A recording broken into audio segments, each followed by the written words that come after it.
Welcome to the Mrs. R Relevant Daily Draft Podcast, brought to you by the Draft Professors. Today, the Draft Professors that are joining me are Durst and Peter Quinn. Peter, live from Scotland. It's midnight. How was your day? It was all right, thanks. I had an odd shift. I was kind of half night shift, half early morning, so I'm kind of a bit back to front in terms of timings, but it's all good. It's been good day, kind of just finalising the big board, ready to discuss it this evening. Yeah, so this is one of my favorite times of year because these are among the first big boards for corners that are out there right now. Like, people have mid-season boards. We just concluded the college football season. You guys have been watching tape for, I want to say, like the last 8 weeks. So, Durst, how you feeling about the cornerback class? Yeah, so I think in the end, I'm probably only going to have maybe 2 first-round grades, but I'm going to have a ton of top 100 grades. I think it's a deep class. I think it's full of cornerback 2s and cornerback 3s and some really projectable backups that could end up being eventual starters. But right now, I'm having a hard time seeing some just like high-end talent. Yeah. So we are going to be going through Peter's board, Durst's board, and then we're going to kind of compare them side by side. So Peter has 30 cornerbacks ranked with draftable grades. For the users on Spotify, I'm going to read them out loud right now, just real quickly. So Mansour Delane and Jermod McCoy, round 1 grades. Keith Abney, Colton Hood, Chris Johnson, Avion Terrell, round 1, 2 grades. Julian Neal, Tacario Davis, D'Angelo Pons with a round 2 grade. Devin Moore, Chandler Rivers, Thaddeus Dixon with a round 2-3. And then Malik Muhammad, Davison Igbinosun, Domani Jackson, Will Lee III, all with 3rd round grades. The next players I list are day 3 grades. Treydon Stukes, Brandon Cisse, Hezekiah Masses, Ephesians Prysock, Dalen Everett, Smith Snowden, Preston Hodge, Jair Hill, DJ McKinney, Evan Johnson, Josh Moten, JQ Hardaway, Christian Gray, Colin Wright. That was 30 names. Peter, how are you feeling about your cornerback board right now? Well, I was mentioning on X earlier, it's the first time that I've published kind of a big position board of my own, so I'm sure, of course, I will have nailed it first time. Nobody will have any complaints to make about it. I'm sure it's a work of art, of course. No, in all seriousness, I think it was good fun. It's a good challenge. I think in this class in particular, as Durst mentioned, for me, Mansour Delane and Jermod McCoy are the kind of 2 clear front runners, kind of the true elite cornerbacks. I can see them coming into a team and immediately being cornerback 1, maybe lifting a defensive back room. I like Keith Abney, Colton Hood, Chris Johnson in particular. I think the 3 of them have very high floors. I think defensive coordinators will know what they're getting with them. However, I think one of the tougher ones for me was Avion Terrell. I think, in terms of talent, he'd be up there with the top 2. It's just kind of trying to figure out where his fit will be at the NFL level with his. We can also go into more detail on that in a short while. Julian Neal, Tacario Davis. I'm aware that I'm a bit higher on Davis than many others. I think the combination of size and I was going to say effort, attitude, tackling, kind of the whole package is pretty good for the most part. D'Angelo Pons is a really interesting one as well, kind of interesting size profile, but a fantastic player, so I've got him in there as well. Devin Moore is one that we'll probably talk about a bit. I think we'll have a good discussion about him shortly. Chandler Rivers, good slot corner for me, and Thaddeus Dixon I'm a bit higher on as well. I think he's a really, really solid, well-rounded prospect for the most part. Malik Muhammad, Davison Igbinosun, and Domani Jackson. Jackson, I really had a tough time trying to work out where to place him. Again, talent-wise, it could have been right up there in the kind of round 2 range, and in the end, he's also had a rough season this year. I think the college football playoffs for kind of were his hope for trying to salvage his season in his draft profile. So, moving on to the kind of next one, Will Lee obviously started off the season like a really highly rated prospect. I was really looking forward to getting into his tape, and then it wasn't quite what I was hoping, I would say. I had the opposite with Trudan Stooks, kind of my cornerback 17. I wasn't expecting anything watching him and was really pleased. Kind of thought that he's a fantastic prospect. Obviously, it's slightly older, that'll factor in. Brandon Cease is an interesting one. I'm still a little bit lower on him as well, because I think it's just a kind of shot up many people's draft boards. We're hearing in the first round of some mocks, which is definitely interesting. A very, very fast rise. I had a return to school grade for him kind of earlier when we were podcasting on this before, and Hezekiah Masses again was one that I really enjoyed watching his tape at the start of the season. Went back when we covered Brent Austin, and I think he was another a really good player. I think there's a clear path for him to have success in the NFL, but it'll be a slightly longer journey perhaps. Ephesians Prysock I really liked when I was watching Sicario Davis. I think that he's obviously not quite the same caliber of prospect potentially, but he's a really interesting one. Dalen Everett, again, I've maybe got a little bit lower than most would have him. Great experience, but maybe a slightly lower ceiling than some of the others in the class. I think Smith Snowden was a really fun watch. I think there's a bit of projection there because he's not that experienced so far. Preston Hodge and DJ McKinney, I have a bit lower as well than some others. I really enjoyed McKinney's tape at first. I think it was just select games that I'd picked, so I had him a little bit higher. And then when I went back, watched a few extra matches to see Hodge, and I kind of moved McKinney down quite a bit there. I thought he struggled at times this season. And he's another candidate potentially to return as well. Evan Johnson, Josh Moten were ones that we kind of looked at the start of this cycle here. And again, talented players. I think just maybe they've got some gaps in their game, which kind of move them below some of the others above them. And then at the bottom of the draft, I really think it's just a kind of pick your poison type affair, depending on what you want from your cornerback. If you want a taller guy, you've got options there as well. DeCarlos Nicholson would be another option potentially. And even if you're kind of looking for a really solid run defending option as well, you have got the guy from Stanford whose name has slipped my mind. Colin Wright. Colin Wright, that's the one. Thank you. So yeah, I think that if you're looking for somebody to be a kind of solid performer who will defend the run well, maybe has a little bit of room for growth in coverage, certainly, then he would factor in there as well. So yeah, that's kind of where I've got it at the moment. Also, we'll have more of a discussion about it, but for now, will we click over to yours, Durst, and let you kind of wander through your board as well? Yeah, so Durst, before I move off of Peter's boards, is there one player on this board that you think you want to have a discussion on once we get done presenting your board? Well, I mean, I guess I'll just quickly say, he looks like the people that he's maybe a little bit higher on would be Sicario Davis, and I can see why. I mean, a big, tall, long corner, and then the other one's Chandler Rivers. So it's for me, I think it's like one's a little too small, one's a little bit too big, maybe in terms of being like high-legged and high and kind of high center of gravity. And then some of the guys I'm a little bit higher on than him would be Jair Hill, and while I'm not high on this guy, I'm probably a little bit higher in terms of like Christian Gray. And then Damani Jackson, he finally kind of showed up last week a little bit, and so I haven't completely kicked him to the curb like I think like Peter did and everything. So those are probably some of the guys I'm either a little bit higher or a little bit lower on that maybe kind of stand out for my board versus his board. And then one more thing that probably kind of stands out a little bit is that we're both kind of low on Brandon C.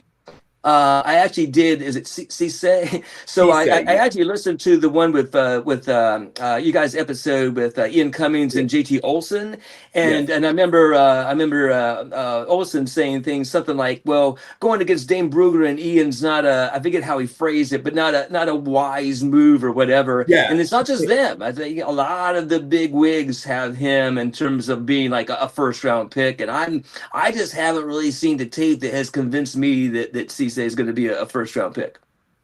Got it. Okay. So I like hearing that. So Durst, here's your board. I will read it out loud so that people on Spotify will know what Durstboard looks like. Jermod McCoy, Mansour Delane, Julian Neal, Kelly Jones, Keith Abney, Colton Hood, Chris Johnson, Davison Igbinosun, Will Lee III, Devin Moore, Dalen Everett, Brandon Cisse at number 12, Jair Hill, Thaddeus Dixon, DJ McKinney close out the top 15, Malik Muhammad, Davon Marshall, Hezekiah Masses, Domani Jackson, Tacario Davis, Colin Wright, Christian Gray, Ephesians Prysock is 23, JQ Hardaway, Kayan Lee, Evan Johnson, Fred Davis, Marcus Allen, Josh Moten, DJ Harvey round out your top 30, Durst. You want to tell everybody about your list a little bit, Durst, and just kind of go through it a little bit? Yeah, and I'll first kind of say that I did create a separate slot corner, slot defender list that had a top 15, and I didn't put people on both lists. So some people may think, like, whoa, he doesn't like D'Angelo Pons at all, or whoa, where's Terrell at? So my top 15 in terms of slot specific corners, and that's not to just pigeonhole them, they can only play slot, but in terms of like if I was an NFL team drafting and that's what I wanted. I felt comfortable with my outside boundary corners. We really need a slot.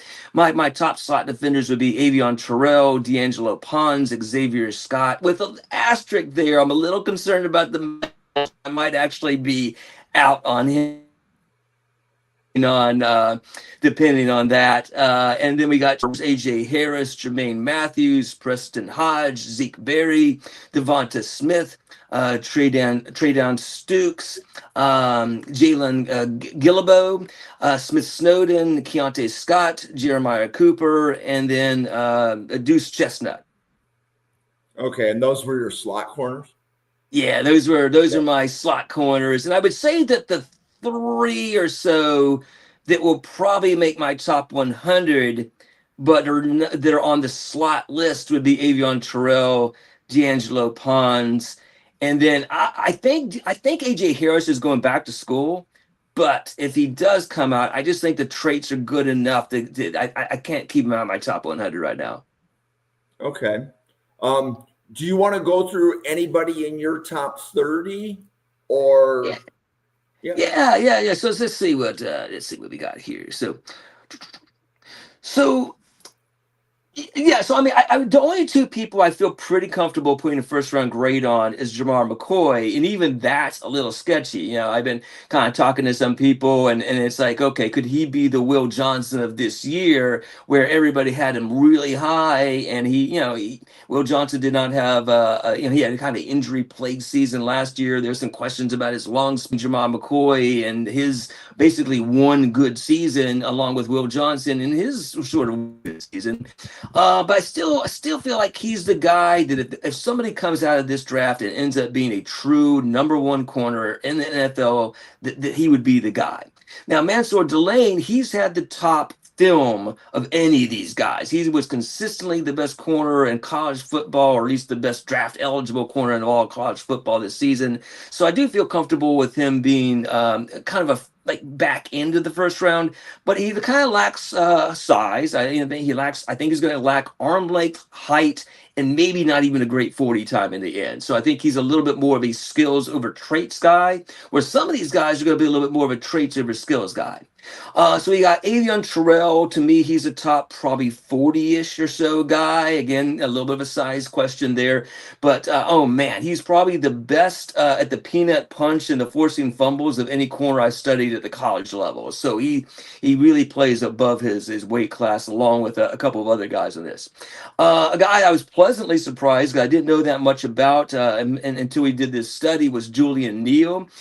He's a guy that I'm kind of predicting may end up being the first round pick that nobody has in the first round. So Daniel Jeremiah publishes his first mock or somebody like that, and all of a sudden everybody's scrounging to catch up and like, oh my gosh, who's this guy? But he's long, he's fast, he's a great outside boundary corner. Now, a guy that we never studied on our podcast, but I studied on my known as Kelly Jones for Mississippi State. He's a redshirt sophomore, and he's one of my favorite corners in this class, but he may not be in this class.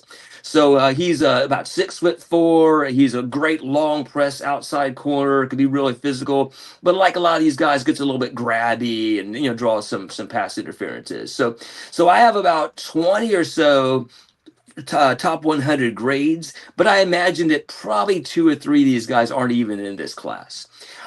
Keith Abney and Colton Hood, I kind of want to maybe put them together. I think they're almost kind of one and the same. They're very good corners. They're very good coverage. I think there are 2 more people that have adequate size and speed, but I don't think they're going to like get a combine bump or anything like that. I think they got really good ball skills and really good sticking coverage. Chris Johnson's a guy that I just never got quite enough film on. So I like the guy, and then he's the guy that I guess you could say that I boosted his grade up more than anybody else after I created their grade when we did the, I guess like early October podcast on him. At that point, I had seen very little of him. I did catch a little bit more tape, but I'm still not too sure how high I want to put him. He's a guy like the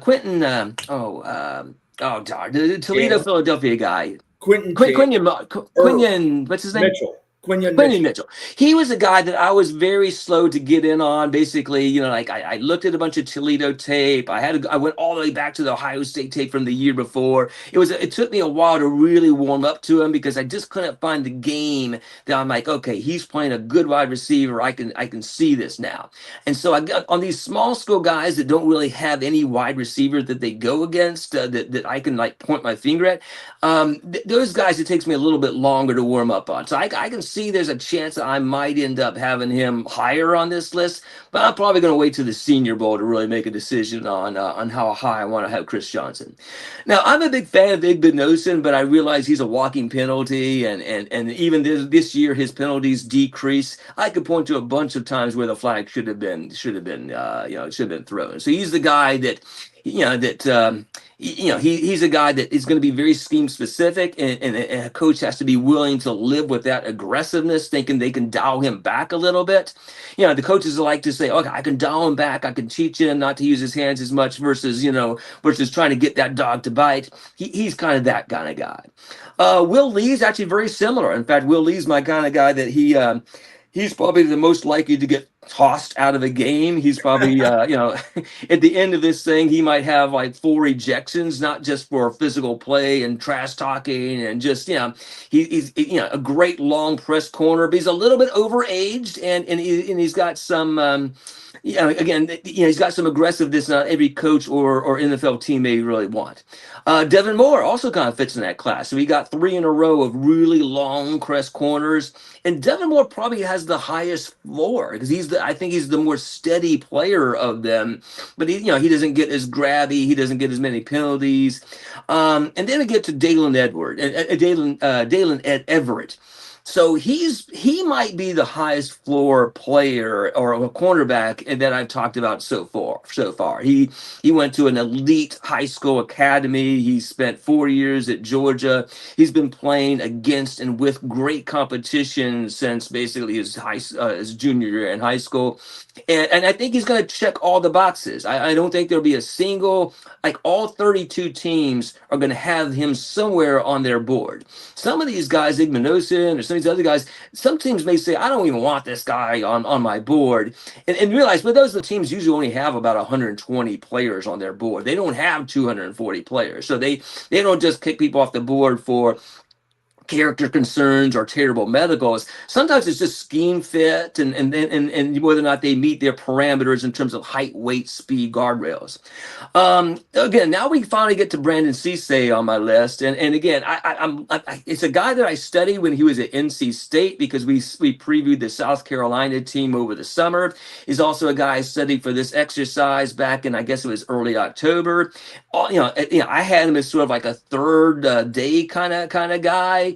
I have watched a little bit more tape, and I'm like, okay, I do see the top 100 grades. I'm really struggling to see a first round grade for him. I'm going to be a little bit higher on, and while some of these guys may be more skills over traits, like Mansour Delane, I think Jair Hill is going to be the traits over skills guy, the guy that might be the best NFL Combine bump. I think he could be the fastest of this class, and I think he's going to have all the length and height and everything that you're looking for as well. Tape inconsistent, ball skills pretty terrible actually. He finally got an interception against Ohio State a couple weeks ago. Thaddeus Dixon's a guy that I like. He's now played at 2 teams, and the way that he got coached, he did a lot of. He was at Washington, and also when he was at UNC. So I think he's well prepared for the NFL. So as now we're looking at DJ McKinney. So he's a guy that a lot of people were really high on and over last year. And I'm not too sure if it was just not having Travis Hunter on the other side or if his play declined. But I came out of this, and I think most people are coming out of this season a little bit lower than we went into on DJ McKinney. I still would be surprised if he wasn't at least a fringe top 100. I think probably pick 120 or 110 is probably his floor, and he can certainly go a lot higher than that. Right now, I have him as a top 100. Malik Muhammad, kind of the same category. I think a higher floor than some of these guys. I don't think he's going to be a high-end athlete, so he's another one of those skills over traits guys, but he's got a lot of good film over the last 3 seasons. Finally getting to D'Angelo Pons, which, again, I have him very high on my slot-specific corner list. When I look at him as the outside, despite a very good showing against Ohio State, I'm still just having a hard time. He's listed at 5'9". I think he's going to come in around 5'8", and I would say that I wouldn't be shocked if it was in the 5'7" range. I'd be more shocked if he was 5'9" than if he was 5'7". I think he's a little bit thicker than his 170 weight, but I think he's a smaller guy. And even on some of the good reps you saw against Jeremiah Smith, you can see how that lack of arm length just perfect. So he's got all his speed, agility, quickness, change in direction, but that size is like first percentile arm length, first percentile height, 5th percentile weight. Devin Marshall's a guy that I didn't know much about until the Florida State game, and he looked, that might have been one of the best films of the whole season. So I went and watched some of the other games, including the NC State UNC game, and he was good, but he wasn't the all world kind of game he had when he had like whatever it was, like 7 PBUs, or maybe it was 7 PBUs and 2 interceptions or something like that against Florida State. I'm going to have trouble with this name again. Hezekiah Massis from California is another guy who has excellent ball skills. I see him as a top 100 player. And then Damani Jackson, he's an enigma because it's hard for me to get past the good film I saw when he, in his earlier years at USC and at Alabama. He's got some elite traits when it comes to speed. His high school times were essentially records breaking, but I've seen some games where I'm like, did he have an injury that he's never really come back from? Is that part of the problem? Or is he just trying to save himself for the NFL this year and just wasn't interested in all the contact and physicality? So Jermaine Matthews is a guy that I was listening to the Daft on Draft podcast, and they were talking about he was the worst defender on Ohio State in the Indiana game. Now, admittedly, that's kind of like being the ugliest girl on the Swedish bikini team, but still, he had kind of a suspect game against Indiana this last weekend. Todd Carrier, there's most of the time you only get one guy that's like 6'3", 6'4". Maybe people are positioning themselves. This is the guy that Pete Carroll needs. We've got about 4 guys, maybe potentially 5 guys that have this type of length. So I think that might hurt Tacario Davis, as he's not this complete unicorn. That we got some other people, including even his own teammate, Pigeon Sprysock. So I'm when you get these taller corners, I'm not convinced of the change of direction when you get really tall. So I'm a little bit concerned about that. Zeke Berry, Colin Wright, Christian Gray, Sierra Wright, these are guys that definitely had some inconsistent film. They had some ups, they had some downs, they had some games where they absolutely looked like top 100 players, and a bunch of games where they looked like they were like fringe draftable. J.Q. Hardaway is a guy I'm kind of interested in. Kalen Lee has got some traits there, but the last couple of Auburn guys that got drafted were drafted around like the 5th round, and not the helmet scout, but I am kind of wondering, am I seeing anything with Kalen Lee that makes me think they're better than the last couple of Auburn corners that came out that the NFL took in the 5th round? Smith Snowden's a guy I'm interested in. It's interesting because he's done a little bit of a Travis Hunter. He had a lot of reps early in the season at running back and at wide receiver. But I would say his lack of size and play strength, they present itself in both sides of the ball. He had trouble breaking tackles as an offensive player. He had trouble making tackles as a defensive player. So I kind of compared him to, I just kind of blacked out. He's with I'll go back to that. I forgot my comments for a second ago. Now I've got a few people that I also don't have on my list because I think they're going back to school. Jabril Rawls was one of them. Let's see, there was a few other guys that I had that I do kind of wonder about the other Texas guy, Gillaway. There's a guy from Oklahoma that kind of seems like he's been in and out of the lineup that I think could even potentially transfer.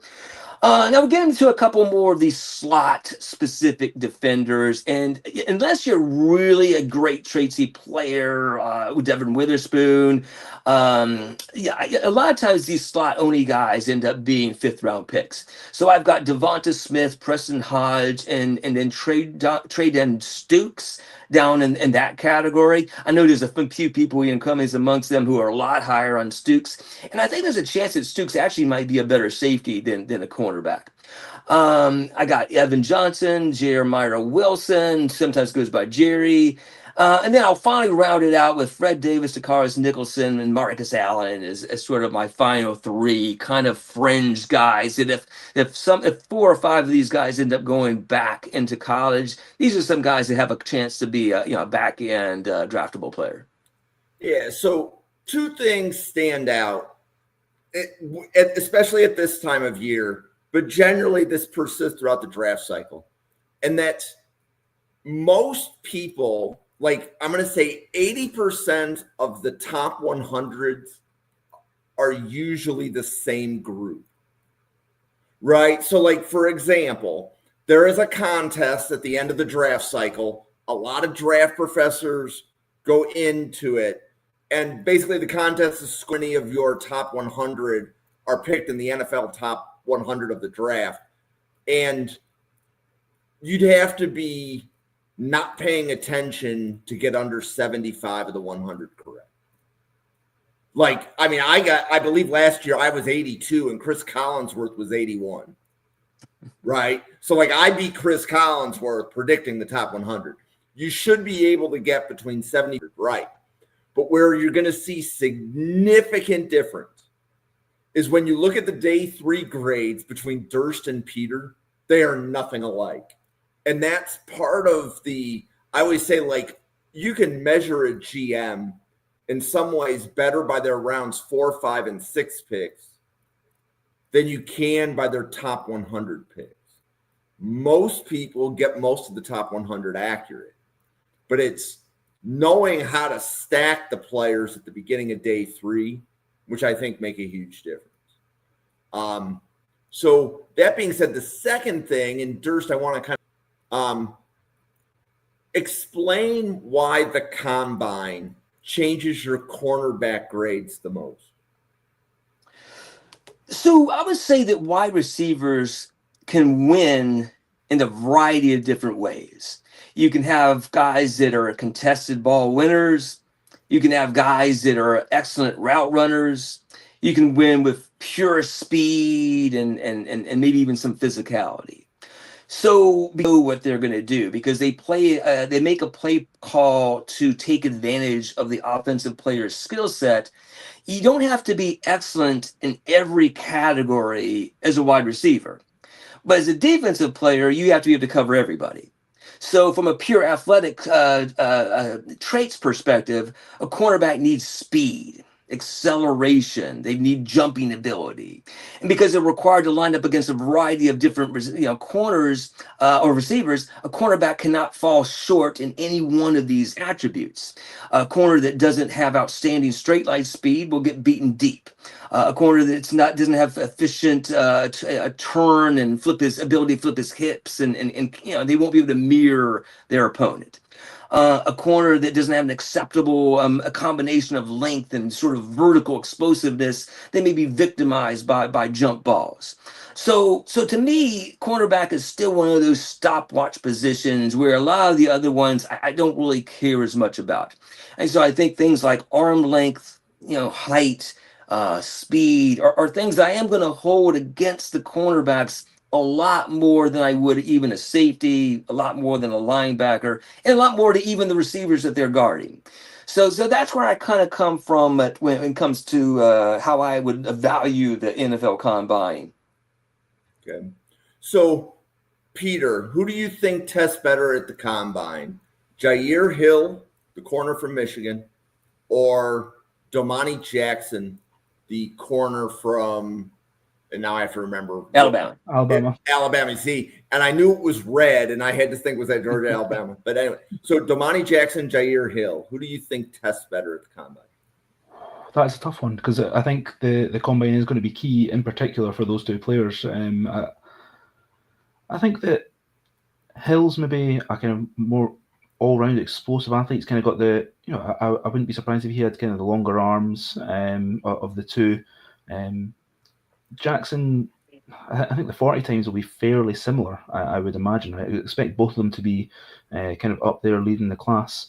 But I think all round, it wouldn't surprise me if Hill kind of does slightly better across the board at the Combine than Jackson. But again, I think both of them will be relying heavily on the Combine to kind of lift the draft stock in the off-season.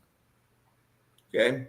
So right now I'm showing Peters on the left, Durst on the right. I'm showing their top 15s. And my initial observation is your top 10s are nearly identical if we factor in the fact that Durst has a separate slot corner board, as well as the fact that Durst has a sophomore in his top 4. Right, so meaning minus the sophomore, the top 10s are nearly the same if we include Avian Terrell in Durst's top 10, because Avian Terrell, even though you have him as a slot corner, would grade inside of your top 10, right, Durst?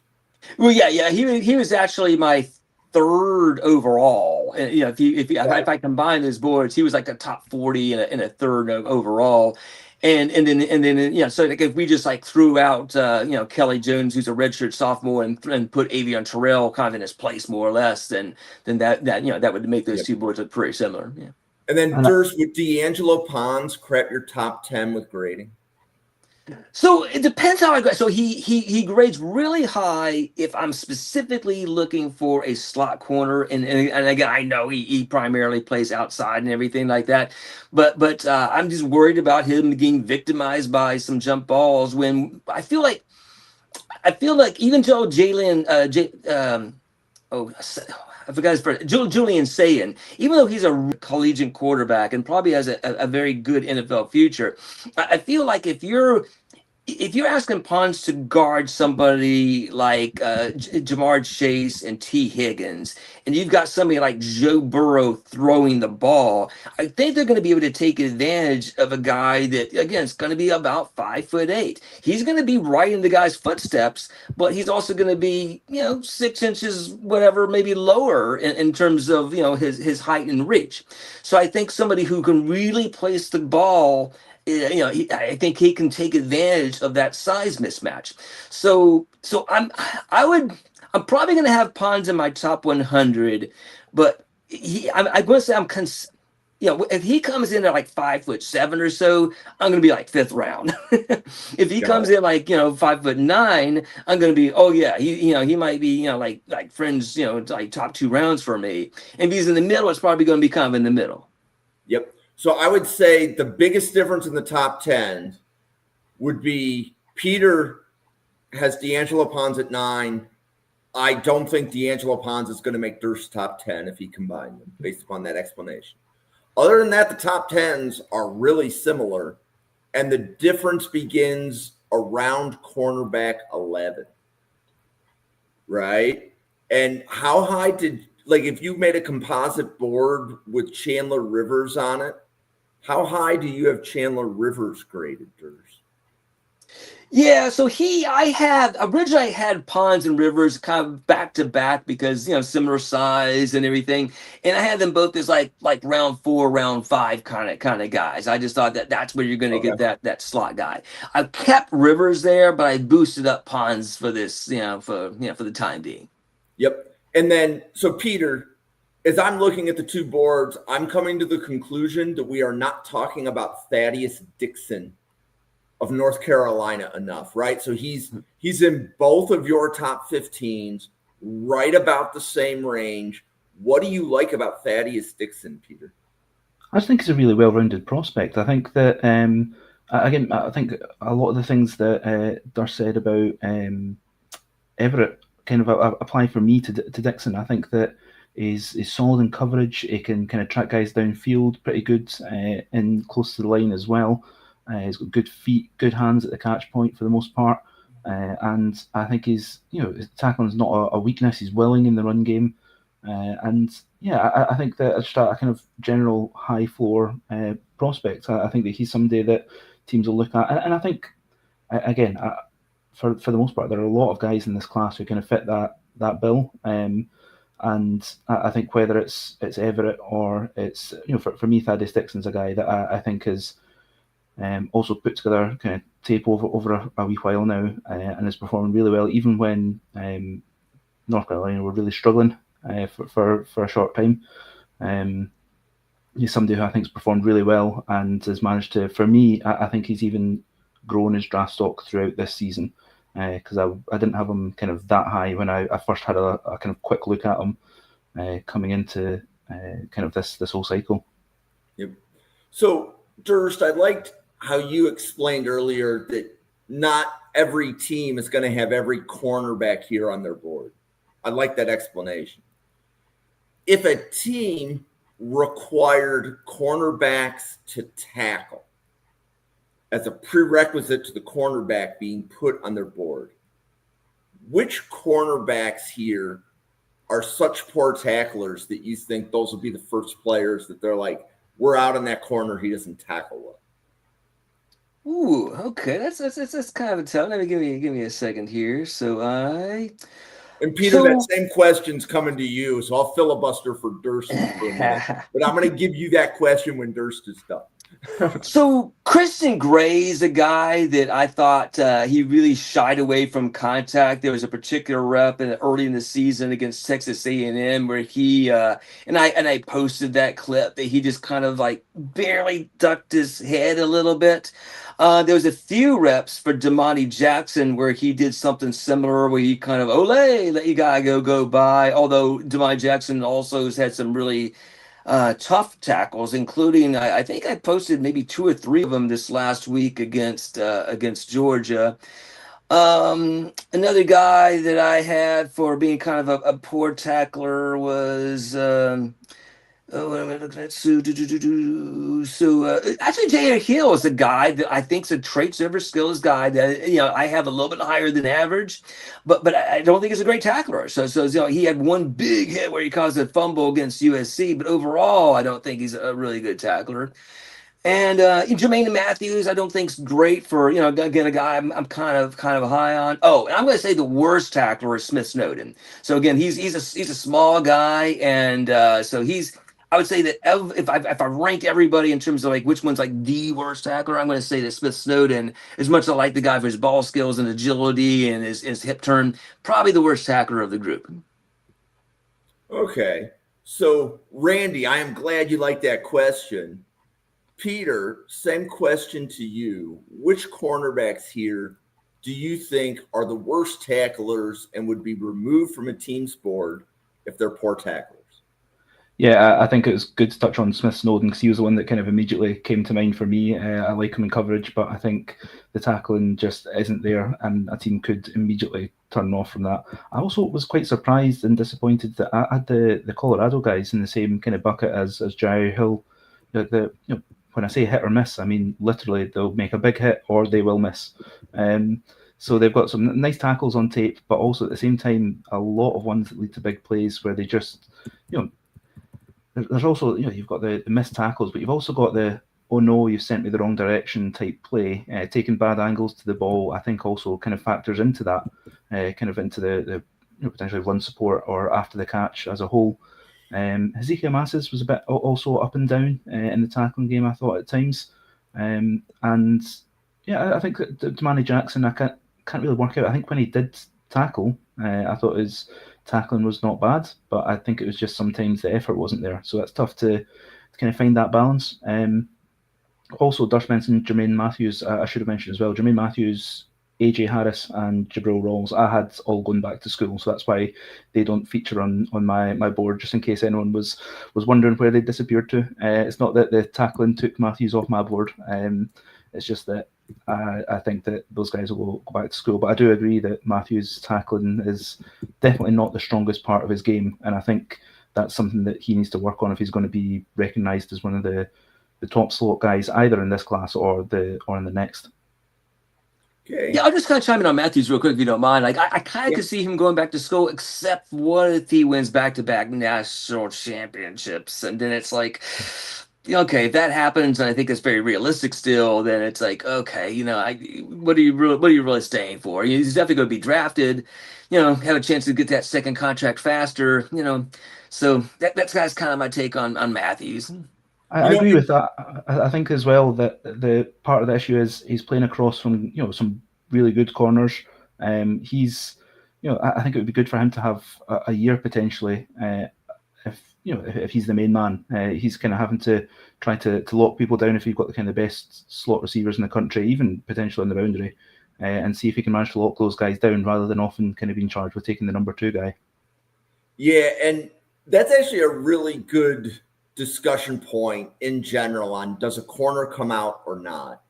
My opinion, if you're a 21-year-old corner, you're going to gain about 16 spots on the draft board from where you're graded. Teams like young corners. Whereas if you're a 23-year-old corner, you're probably going to drop about 64 spots on the draft board.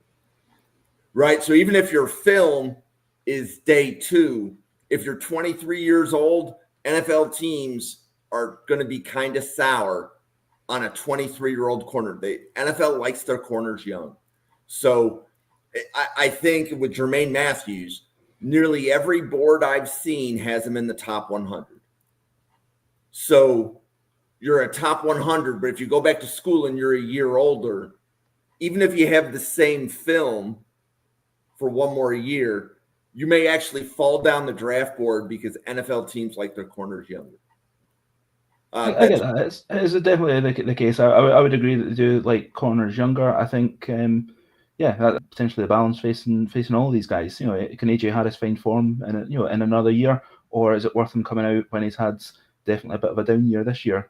Just depends on the kind of age versus another year of tape, doesn't it? Yep. So we have a really good question in the chat from Randy. So Randy, if this is your first Draft Professor podcast where you've been like live in the chat, thanks for stopping by. Here was the comment.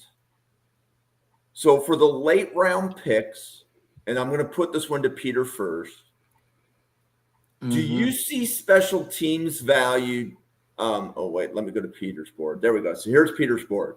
So, Peter, as we look at your corners from 17 to 30, which of those players, 17 to 30, do you think have the best special teams value? I think there are a few there, definitely. I think that, for example, someone like Christian Gray's got the kind of the effort mentality, contribute in all facets of the game. That kind of makes sense to me. I think Stooks is a guy that's He's played a lot of football. He's an intelligent player, hard working. He's got a good athletic profile. Kind of loves making a big hit. So I think he would factor in there definitely. And potentially Preston Hodge. I can see him, as I mentioned, being a guy who will, kind of maybe force a fumble or two in special teams on kind of gunner duty potentially. And Colin Wright as well, another guy who kind of tackles hard and again just kind of really switched on savvy football players. I think are often tend to be the guys at NFL level who will succeed in special teams.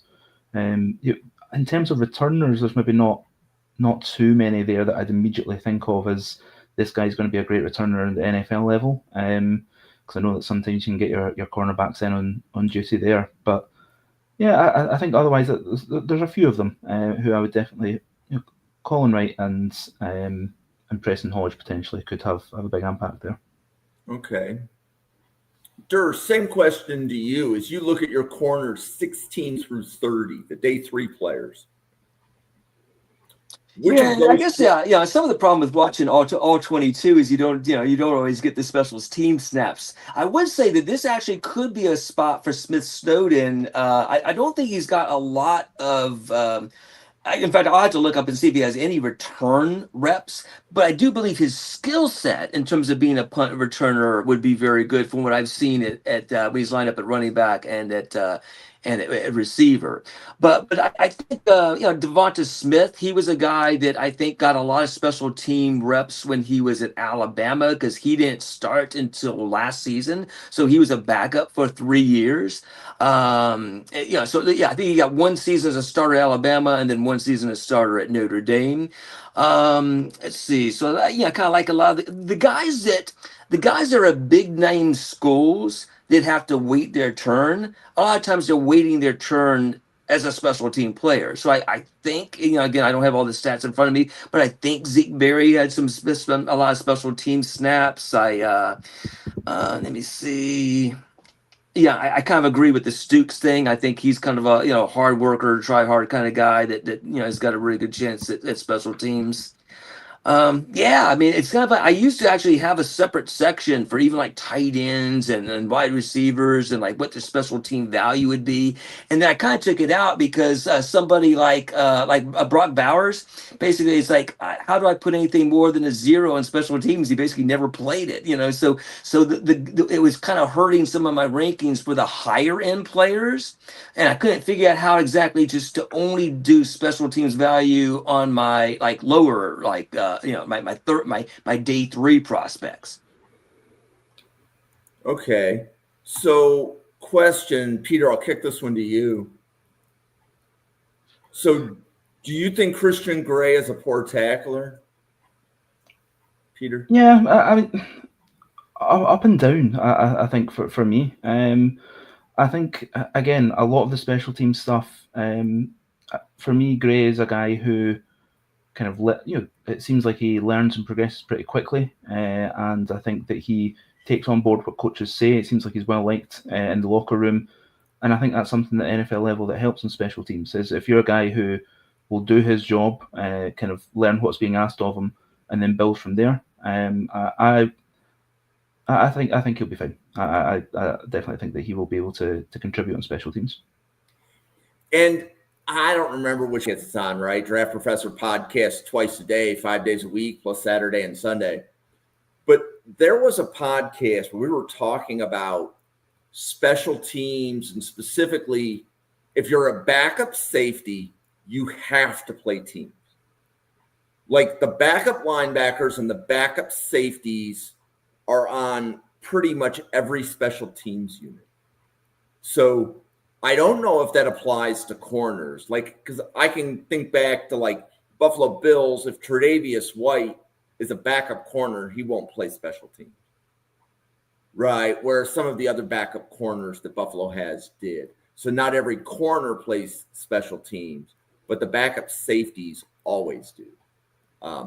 So I was just corner's not usually your best tackler, so I think they kind of some of them end up being gunners, but I think that's about it. Either a returner, you're a gunner, or you're probably not on special teams. Yeah.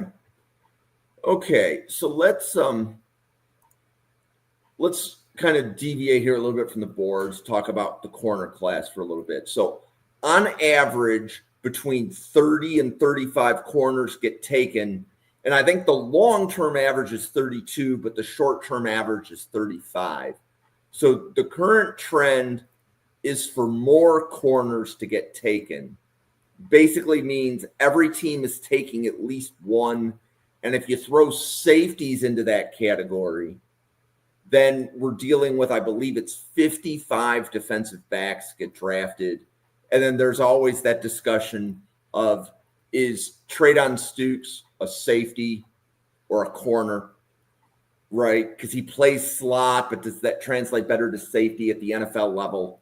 And there's going to be some NFL teams that really like safeties that can play slot because it gives them more options if there's a shift by the offense as to who does what. But overall, Durst, how are you feeling about the corner class? Yeah, I think there's a lot of good players. I personally might sit out the round one on these guys, and I think go fishing in the D2 pool. I think is probably the sweet spot. I think you can find some guys with a good blend of traits and skills and a schematic fit for what you need. Again, this is a you got Ephesians Pricesock, you got potentially Kelly Jones, you got Takario Davis, you've got several 6'4" monsters that can play that style.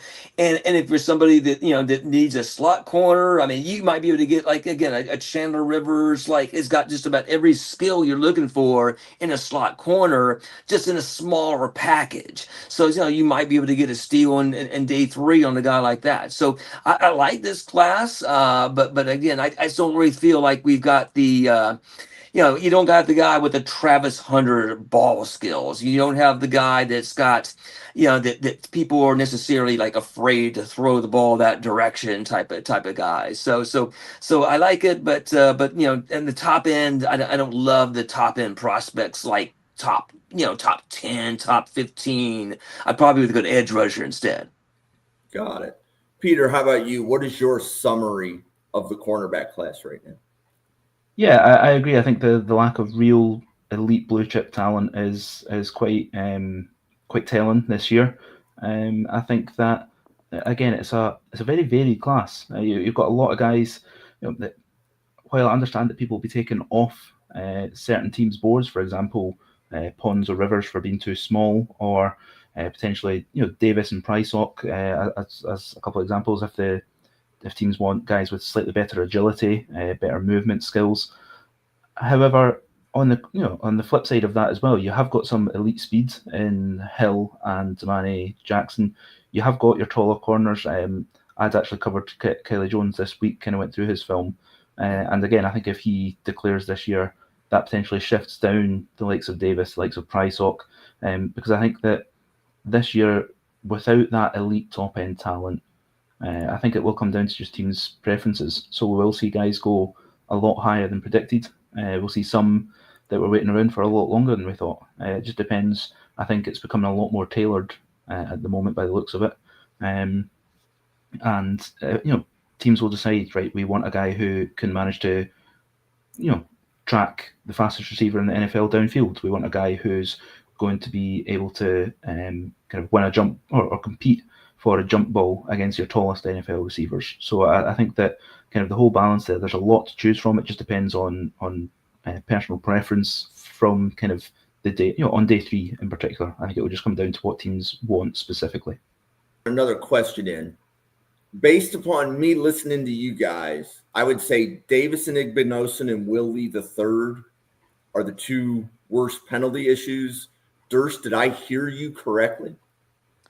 Yeah, that's exactly the first 2 I thought of when I saw the question. Actually, I think Kelly Jones kind of fits that category, but again, he is just a redshirt sophomore, so I mean, he's a young guy that I think I'm a little bit more forgiving, for that when you're talking about a guy of that skill set and that age. But Igbinosun, for those that don't know, he led the entire NCAA and or FBS in terms of penalties with 16 in 2024. That number came down quite a bit this last year, but you can still see evidence of flags that should have been thrown. So I think you got live by the sword, die by the sword when you draft a guy like that. But those are the first two guys I was thinking of. Peter, anybody you want to add for the penalty head cases? Yeah, I think just at the start of the season, one of the notes that I took first time around on Hezekiah Masses was that it's kind of boom or bust. He'd either get you a pick or he'd give away a penalty. So I think he started off the season with quite a few, and there are a few others who can get a little grabby. I think you can maybe allow that, but when it becomes the instinct that as soon as you're kind of as soon as the receiver looks to run past you, then then you get the hands on them, kind of 10, 15 yards downfield. That's going to be an issue. Okay, so here's another good question. So again, I learn from listening to Durst and Peter.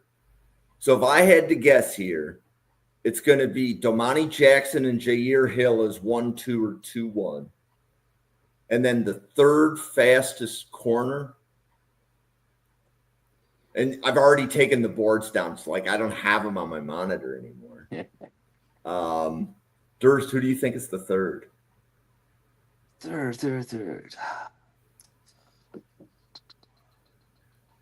Yeah, and that's why I kind of like to wait till after the NFL Combine. You know what? I'm going to go way off the board. I'm going to go Fred Davis.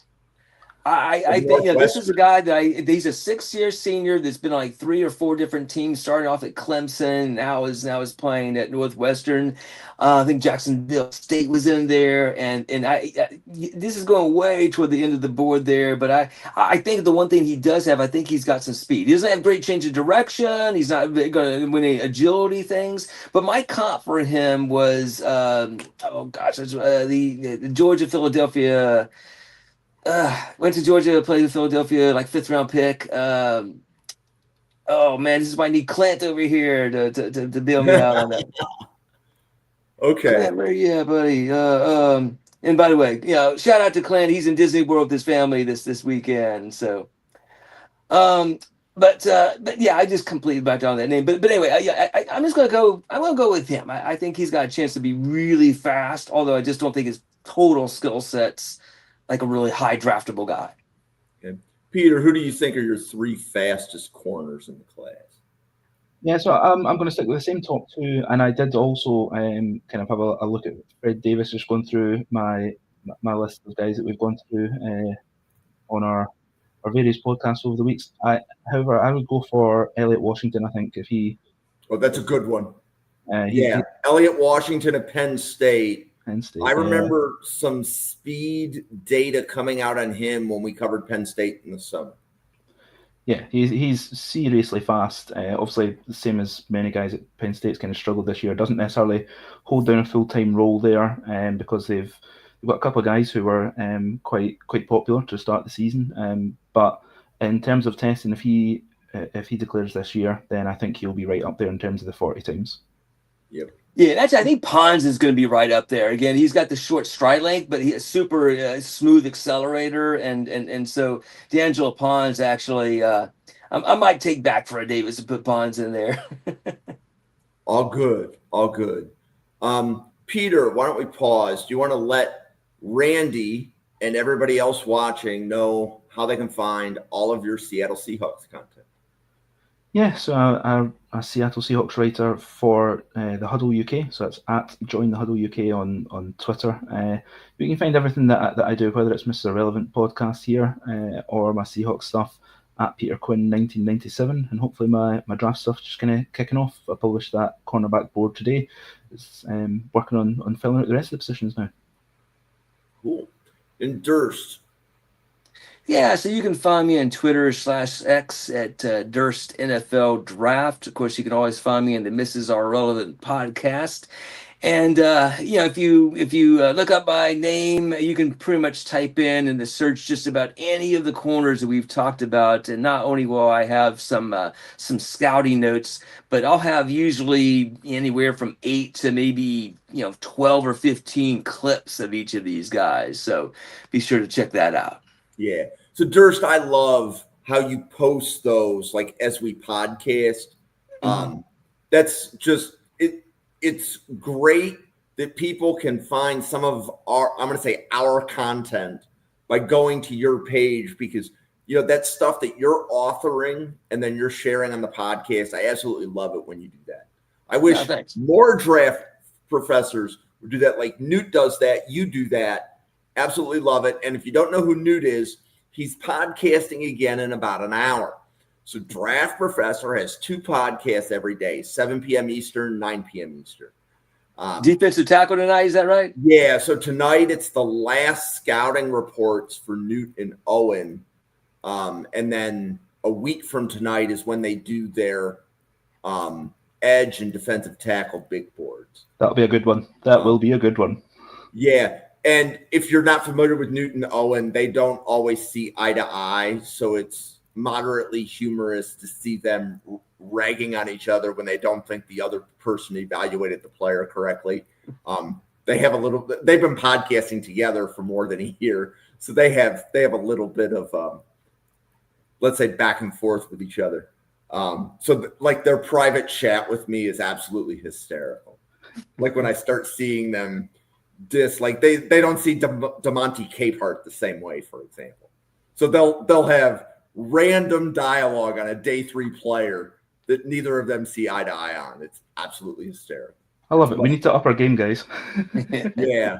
But anyway, so we're here 7 p.m. and 9 p.m. Eastern every day. Generally speaking, I would say Draft Professor has about 30 podcasters and about 110 people in our group. So we have a group chat with about 110 people talking about the prospects.